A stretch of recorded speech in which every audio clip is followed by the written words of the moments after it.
நான் ஒருவேளை நாளைக்கு இல்லாம கூட போலாம். ஆனா நான் சொல்கிறேன், அண்ணன் சீமான் அவர்கள் குறித்து ஏன் சீமான் சில பேரை வெறுத்தார் என்று பல பேர் பல கதையை சொல்றான். சீமான் வந்து எங்களை மதிக்கல, சீமான் வந்து எங்களை வளர்த்து விடல, சீமான் வளர்த்து விடாமல சாட்டை துறைமுருகன் உருவான, சீமான் வளர்த்து விடாமல காளியம்மாள் உருவானாங்க, சீமான் வளர்த்து விடாமல இடமாவனம் கார்த்திக் உருவானா. அழகுபடுத்துற தலைவன், பார்த்து பார்த்து ரசிக்கிற தலைவன் எங்கள் அண்ணன் சீமான் அவர்கள். சீமான் வீட்டுக்கு 2 லட்சம் வாடகை. சிறையிலிருந்து வெளியே வந்தேன், என் கையை பிடிச்சு சொன்னான், நீ பழைய சீமான, நீ பழைய ஆளு கிடையாது, மாறிட்டாரு. என்னென்ன மாறிட்டாரு? அவர் இப்போ நல்ல இதா வாழ்றாரு, சொகுசா வாழ்றாரு. அடுத்த மாதம் பார்த்தா அண்ணன் சீமான எனக்கு போன் பண்ணி, தம்பி ஒரு 50,000 பணம் தான் கொடுற, அம்மாவுக்கு கொடுக்கணுங்கிறாரு. வேற எவனா இருந்திருந்தாலும் கூலிப்படைய வச்சு கொண்டிருப்பான். நான் சத்தியமா சொல்றேன், அவன் சொன்ன வார்த்தைகள் எல்லாம்.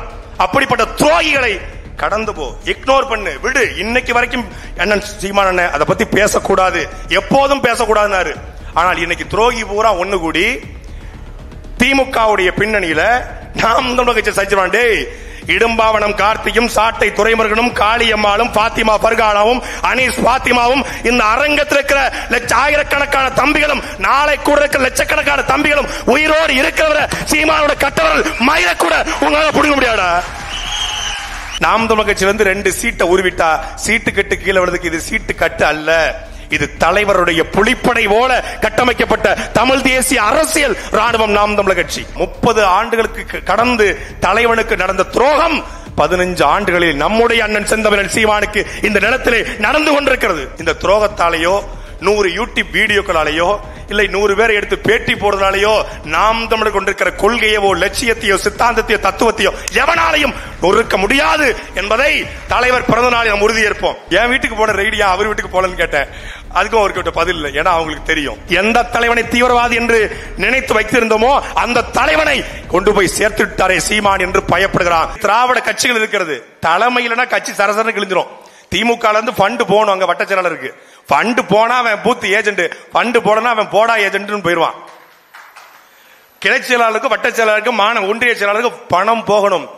தலைவன் இல்லை நண்பிற்குரிய மக்களே, தலைவன் இல்லை என்று உலகம் நம்பிக்கொண்டிருக்கிறது.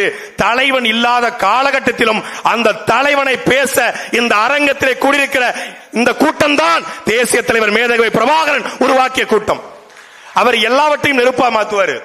அப்படித்தான் அண்ணன் சீமான் அவர்கள் நம்மை போலனா இந்த அரங்கத்துக்கு வெளியே சாலைகள்ல இருசக்கர வாகனங்கள்ல மகிழுந்துகள போய் கொண்டிருக்கிற எல்லோரையும் போல தன்னுடைய குடும்பம், தனக்கென்று ஒரு வீடு, தனக்கென்று திரைத்துறையில ஒரு சிறந்த பயணம் என்று கனவோடு வந்த ஒரு மகன் தான் அண்ணன் சீமான் அவர்களும். நம்மள மாதிரியே இருக்கணும், ஜாலியா இருக்கணும், சந்தோஷமா இருக்கணும், மகிழ்ச்சியா இருக்கணும் என்ற கனவோடு இருந்தவர் தான் 2008 வரைக்கும். என்றைக்கு தலைவர் பிரபாகரனை பார்த்தாரோ நெருப்பு அவரை நெருப்பாக மாற்றியது. அந்த நெருப்பு இந்த அரங்கத்தில் இருக்கிற ஒவ்வொருவரையும் நெருப்பாக மாற்றி இருக்கிறது. எப்படி புலிகள் இயக்கம் கட்டப்பட்டதோ அப்படிதான் நாம் தமிழர் கட்சியும் கட்டப்பட்டிருக்கிறது. நாம் தமிழர் கட்சியிலிருந்து 2 சீட்டை உருவிட்டா சீட்டு கட்டு கீழே விழுதுக்கு இது சீட்டு கட்டு அல்ல. இது தலைவருடைய புலிப்படை போல கட்டமைக்கப்பட்ட தமிழ் தேசிய அரசியல் ராணுவம் நாம் தமிழர் கட்சி. ஏன் தலைவரை மட்டும் கொண்டாடணும்? கலைஞர் தலைவர், ஜெயலலிதா தலைவர், இங்க எத்தனையோ தலைவர் இருக்காங்க, உலகத்தில் எத்தனையோ தலைவர்கள் பிறந்திருக்காங்க. அவர்களுக்கெல்லாம் இல்லாத பெருமை நம் தலைவர் பிரபாகரனுக்கு என்ன வந்தது என்றால் எல்லாரும் களத்தில் நின்று போராடி இருக்காங்க. சேகுவேரா தான் இன்னைக்கு உலக புரட்சியினுடைய குறியீடு. ஆனால் சேகுவேராக்கு 3 மனைவிகள் என்று நினைக்கிறேன், 3 மனைவிகள் 5 பிள்ளைகள். ஆனால் தன்னுடைய கட்டிய மனைவியவோ காதலியவோ பிள்ளைகளையோ களத்துக்கு சேகுவேரா அனுப்பல. பிடல் கேஸ்ட்ரோ இன்னைக்கு கியூபாவுடைய புரட்சியின் குறியீடு. அவருக்கும் மனைவி பிள்ளைகள் உண்டு, மகன்கள் உண்டு. ஆனால் தன்னுடைய பிள்ளைகளை களத்திற்கு அவர் அனுப்பல. வியட்நாமுடைய விடுதலையை படிக்கிற போது ஹோசிமின் படிக்கிறோம். ஹோசிமினை படிக்கிற பொழுது அவருடைய கட்டிய மனைவியோ பிள்ளைகளையோ களத்திற்கு அவர் அனுப்பல. மாவோவோ மாசோதிங்கோ லெனினோ ஸ்டாலினோ எந்த புரட்சியாளரும் களத்திற்கு பிள்ளைகளை அனுப்பல. இந்திய விடுதலையிலே சுபாஷ் சந்திர போஸ் பெரும் வீரன், பெரும் தியாகி. ஆனால் தன்னுடைய மனைவி பிள்ளைகளை களத்திற்கு அவர் அனுப்பல. உலக வரலாற்றில் தன் கட்டிய மனைவியும் பெற்றெடுத்த பிள்ளைகளையும் களத்தில் அனுப்பிய ஒரே தலைவன் நம் தலைவன் மேதகவே பிரபாகரன் மட்டும்தான். அதனால் அவன் தலைவன், அதனால் அவர் தியாகி, அதனால் அவன் வீரன். அதே போல நம்ம பாட்டன் புலித்தேவன் தலைவன் போலவே தலைவன் போலவே நம் பாட்டன் புலித்தேவன் பெற்றெடுத்த பிள்ளைகளையும் மனைவியும் களத்துல பலி கொடுத்தான். வேற யாரும் செய்யல. அப்படிப்பட்ட தலைவர் வழிவந்த நாம இந்த காலகட்டம் தலைவர் எப்படி வீழ்த்தப்பட்டார் என்பது நம்ம எல்லாருக்கும் தெரியும், உலகத்துக்கே தெரியும். வீரத்தால தலைவனை வீழ்த்த முடியாது, யுக்திகளால் தலைவரை வீழ்த்த முடியாது, போர் தந்திரங்களால் தலைவரை வீழ்த்த முடியாது. எனக்கு முன்பாக பேசிய தம்பி சொன்னது போல உளவுப்படையில உலகத்தின் தலை சிறந்த உளவுப்படை புலிகளுடைய பொட்டம்மானுடைய உளவுப்படை வீழ்த்த முடியாது. வேற எதனால் வீழ்த்தினாங்க? துரோகத்தால் வீழ்த்தினார்கள். துரோகம் என்ற அந்த ஒன்றை வைத்து புலிகளுடைய பொருளாதாரம் தடைபட்டது, புலிகளுடைய களவாடங்கள், ராணுவ தளவாடங்கள் பிடிபட்டது, புலிகளுடைய யுக்திகளை சொல்லிக் கொடுத்தார்கள். இப்படி சண்டை போடுவார்கள், இந்த வழியிலே சண்டை போடுவார்கள் என்று துரோகம். அதே துரோகம் 30 ஆண்டுகளுக்கு கடந்து தலைவனுக்கு நடந்த துரோகம் 15 ஆண்டுகளில் நம்முடைய அண்ணன் செந்தமிழன் சீமானுக்கு இந்த நிலத்திலே நடந்து கொண்டிருக்கிறது. நான் பேசக்கூடாது என்று வந்தேன், ஆனால் பேச வேண்டிய சூழ்நிலை. ஒன்றா சாப்பிட்ட ஆட்கள், ஒன்றாக படுத்தவர்கள், ஒன்றாக பயணப்பட்டவர்கள். என் அன்பிற்குரிய மக்களே, அண்ணன் தம்பிகள், நான் சொல்லுகிறேன், நான் ஒருவேளை நாளைக்கு இல்லாம கூட போலாம், ஆனா நான் சொல்கிறேன், அண்ணன் சீமான் அவர்கள் குறித்து ஏன் சீமான் சில பேரை வெறுத்தார் என்று பல பேர் பல கதையை சொல்றான். சீமான் எங்களை மதிக்கல, சீமான் எங்களை வளர்த்து விடல, சீமான் வளர்த்து விடாமல சாட்டை துறைமுருகன் உருவான, சீமான் வளர்த்து விடாமல காளியம்மாள் உருவானாங்க, சீமான் வளர்த்து விடாமல இடமாவனம் கார்த்திக் உருவானா, சீமான் வளர்த்து விடாமல அனீஸ் பாத்திமா உருவானா, சீமான் வளர்த்து விடாமல பாத்திமா பர்கானா உருவானா, சீமான் வளர்த்து விடாமல இன்னைக்கு கார்த்திகை செல்வனும் சுனந்தாவும் இன்னைக்கு வெண்ணிலா தாய்மானவனும் பாக்கி ராசனும் உருவானார்கள். அழகுபடுத்துற தலைவன், பார்த்து பார்த்து ரசிக்கிற தலைவன் எங்கள் அண்ணன் சீமான் அவர்கள். ஒருத்தன் சொன்னா, என்கிட்ட தான் சொன்னா, என் பிள்ளை சத்தியமா சொன்னா, ஈரோடு இடைத்தேர்தல் 10,000 வாக்கு தானே வந்திருக்குன்னு கேட்டேன். நல்ல வேலை 15,000 வாக்கு வரல, வந்திருந்தா உங்க அண்ணனை கையில பிடிக்க முடியாது ஒருத்தன் சொன்னா, அவன் தான்டா துரோகி, துரோகி, அவன் தான் துரோகி. சீமான் வீட்டுக்கு 2 லட்சம் வாடகை, சிறையிலிருந்து வெளியே வந்தேன், என் கையை பிடிச்சு சொன்னா, நீ பழைய சீமான், நீ பழைய ஆளு கிடையாது, மாறிட்டாரு. என்னென்ன மாறிட்டாரு? அவர் இப்போ நல்ல இதா வாழ்றாரு, சொகுசா வாழ்றாரு. அடுத்த மாதம் பார்த்தா அண்ணன் சீமான் எனக்கு போன் பண்ணி, தம்பி ஒரு 50,000 பணம் தான் கொடுற, அம்மாவுக்கு கொடுக்கணுங்கிறாரு. சொகுசா வாழ்றான்றான். அவர்கள் சொன்ன கதைகள் எல்லாம் சொன்னா வேற எவனா இருந்திருந்தாலும் கூலிப்படைய வச்சு கொண்டிருப்பான். நான் சத்தியமா சொல்றேன், அவன் சொன்ன வார்த்தைகள் எல்லாம். அப்படிப்பட்ட துரோகிகளை கடந்து போ, இக்னோர் பண்ணு, விடு. இன்னைக்கு வரைக்கும் அண்ணன் சீமான் அண்ணன் அதை பத்தி பேசக்கூடாது, எப்போதும் பேசக்கூடாதுன்னாரு. ஆனால் இன்னைக்கு துரோகி பூரா ஒண்ணு கூடி திமுகவுடைய பின்னணியில நாம் தமிழர் கட்சி சச்சிவான், டேய் இடும்பாவனம் கார்த்தியும் சாட்டை துறைமுருகனும் காளியம்மாளும் பாத்திமா பர்கானாவும் அனீஸ் பாத்திமாவும் இந்த அரங்கத்தில் இருக்கிற ஆயிரக்கணக்கான தம்பிகளும் நாளை கூட இருக்கிற லட்சக்கணக்கான தம்பிகளும் உயிரோடு இருக்கிறவர சீமானோட கட்டவர்கள் மயில கூட உங்களால புடிக்க முடியாதா? நினைச்சிருக்கீங்களா?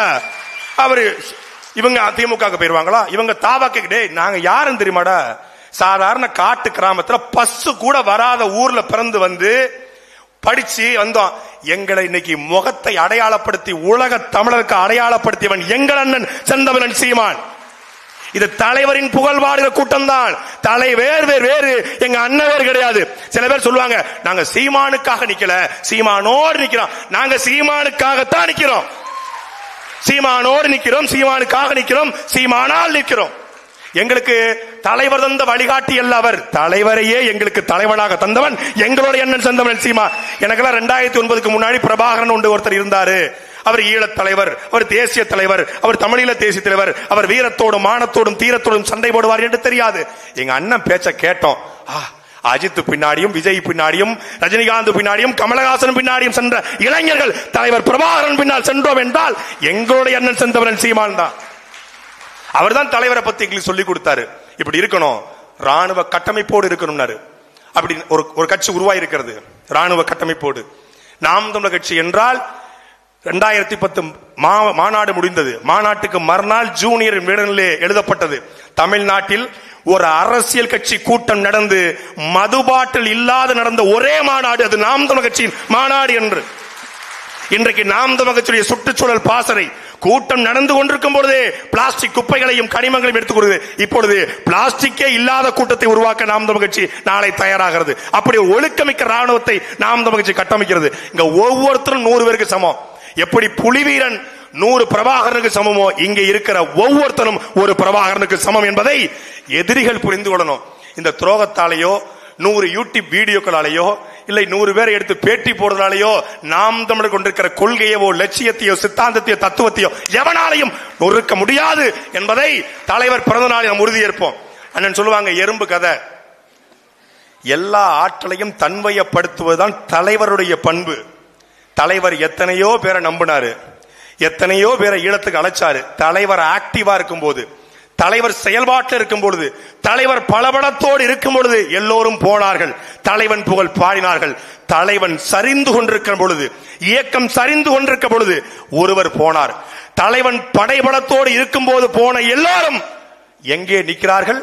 தலைவன் சரிந்து கொண்டிருக்கும் போது போன எங்கள் அண்ணன் சீமான் எங்கே நிற்கிறார் என்பதை தமிழ் சமூகம் புரிந்து கொள்ள வேண்டும். போனாங்க, போனவங்க எல்லாம் யார் தலைவரை ஒழித்து கட்ட வேண்டும் நின்றார்களோ அவர்கள் பக்கம் அண்ணன் சீமான் 2009 நாம் தமிழர் கட்சியின் சார்பாக தலைவர் பிரபாகரன் படம் போட்ட சுவரட்டி ஒட்டியதுக்கு திருச்சியிலே 15 பேர் கைது. இன்றைக்கு தமிழ்நாட்டின் தலைவன் படம் இல்லாத தெருவில்லை. இதுதான் அண்ணன் சீமானுடைய அரசியல் கிடைத்த வெற்றி. தலைவர் அண்ணிடத்தில் சொன்னாராம், தலைவர் ஒரு 5000 பேரை எனக்காக உன்னால் திரட்ட முடியுமா தம்பி என்று. என் அன்பிற்குரிய தலைவரே, நீங்கள் இருந்தாலும் இறந்தாலும் எங்களுக்கு தலைவன் தான். நீங்கள் உங்களுக்கு இப்போது உண்மையிலே தலைவன் என்று ஒருவர் இருந்திருந்தால், தலைவர் பார்த்து கொண்டிருந்தால், இந்த அரங்கத்தில் இருக்கிற ஒவ்வொருவரையும் பார்த்து தலைவர் ஆனந்த கண்ணீர் வடித்திருப்பார். என் தம்பி சொன்னதை செய்து காட்டிவிட்டான், நான் சொன்னதை விட 100 மடங்கு கூட்டத்தை எனக்காக திரட்டிவிட்டான் என்று தலைவர் புலங்காகிதம் அடைந்திருப்பார். ஒருவேளை 2009 நாம் இருந்திருந்தால் தலைவர் நாட்டையே அடைந்திருப்பார். அது கூடவில்லை. அதற்கு முன்னாடி வந்த எல்லோரும் துரோகம் செய்தார்கள். அண்ணன் ஏன் கொண்டாட வேண்டும், ஏன் அண்ணனின் பக்கம் நிற்க வேண்டும்? ஒரே ஒரு சான்று, எல்லாத்திலையும் அவர் விட்டு கொடுப்பாரு, எல்லாத்தையும் மன்னிப்பாரு. ஒரே ஒரு விஷயத்தை அவர் காம்ப்ரமைஸ் பண்ணி நான் பார்த்ததே கிடையாது. என்ன தெரியுமில்ல? தலைவர் படம். தலைவர் படத்தில் எங்க அண்ணன் காம்ப்ரமைஸ் பண்ணி நான் பார்த்ததே இல்லை. NIA சோதனை வந்தது, திமுகவிடம் சோதனை போனாங்க, அங்க பிணவரைக்குள்ள பணம் எடுத்தாங்க, கட்டுக்கட்டாக ஆவணம் எடுத்தாங்க. சீமான் தம்பிகள் வீட்டிலே ரைடு வந்தது, சோதனை வந்தது. என்ன எடுத்தாங்க? தலைவர் பிரபாகருடைய புத்தகம் எடுத்தார்கள். புத்தகத்தை எடுத்துவிட்டு என்னை அதிகாரிகள் என்னிடத்தில் கேட்டார்கள், தம்பி இடுமாவனம் கார்த்திக் இடத்திலும் அதைத்தான் கேட்டார்கள். நாங்க எல்லாத்தையும் ஒத்துக்கிறோம், நாம் தமிழர் கட்சி ஒரு கன்ஸ்ட்ரக்டிவ் பாலிடிக்ஸ் பண்றீங்கிறத நாங்க ஏத்துக்கிறோம், ஒரு ஜனநாயக அரசியல் பண்றீங்க அப்படிங்கறத நாங்க ஏத்துக்கிறோம். சீமான் வெல் ஆர்கனைஸ்ட் லீடர் அப்படிங்கிற எங்களுக்கு எந்த மாற்று கருத்து இல்லை, ஏத்துக்கிறோம். இது என்னை அதிகாரிகள் தனிப்பட்ட முறையில் எனக்கு சொல்லியது, ஏத்துக்கிறோம். ஒன்னே ஒண்ணு மட்டும் உங்க அண்ணன் சொல்லுங்க, உங்க தலைவர்கிட்ட சொல்லுங்க. தலைவரே இல்ல, தலைவர் எங்களுக்கு தேசிய தலைவர் தான், எங்க அண்ணன் கிட்ட சொல்றேன், உங்க அண்ணன் கிட்ட சொல்லுங்க. ஒன்னே ஒண்ணு மட்டும், இந்த உறுப்பினர் அட்டையில தலைவர் படத்தை மட்டும் எடுக்க சொல்லிருங்க, அது மட்டும் சொல்லுங்க அப்படின்னாரு. அண்ணன் அப்படி வந்து சொன்னேன், அண்ணன் அப்படி ஒரு கட்சியே எனக்கு தேவையில்லை என்று எங்க அண்ணன் சொன்னார்.